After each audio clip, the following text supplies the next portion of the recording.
ndugu yako nimetoka kijijini nimefika, lakini naona na msongo sana wa mawazo kwa yangu. Pamoja na yote nilipaka huko kijijini nilipata taarifa yako eti umeshaoa. Nikasema ni vyema nikikuja hapa mjini kumwangalia kaka yangu na mke wake. Lakini kaka, niko na swali nataka kuuliza. Wewe mke wako kweli? Unapenda kweli mke wako kweli?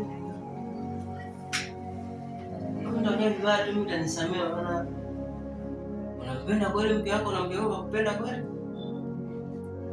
Kwanza kaka, karibu sana kwanza. Kwa sababu ya kunitembelea. Na sina hata mafikiri, yaani namna yangu tu ya kuweka.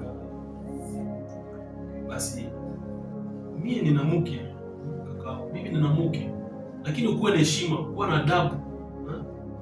Ule ni shimiki yako, unajua kweli? Mke wangu ananipenda mpaka leo mimi niko naye, maana yake inamaanisha kama ananipenda. Unajua kweli hiyo?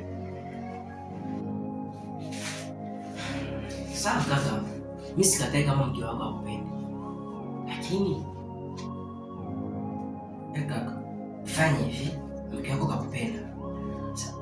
Wakati wa asubuhi mnapoamka, ndo yani bibi aliniambia nije nikwambie hivi, kama unataka kumdome mke wako kweli kakupenda, wakati unaamka asubuhi pia mswaki.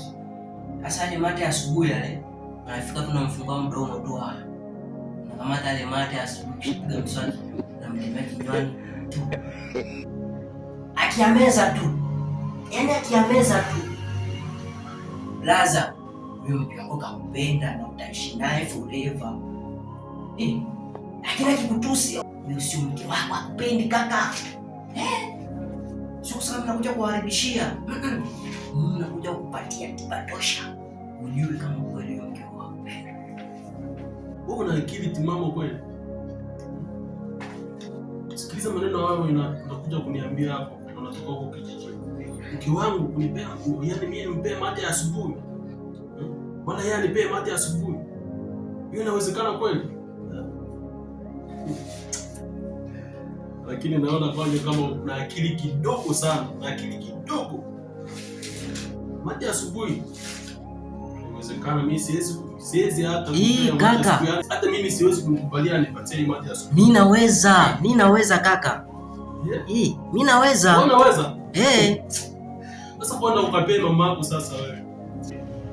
Kapea mamangu. Si ndio mama yetu wote kwanza?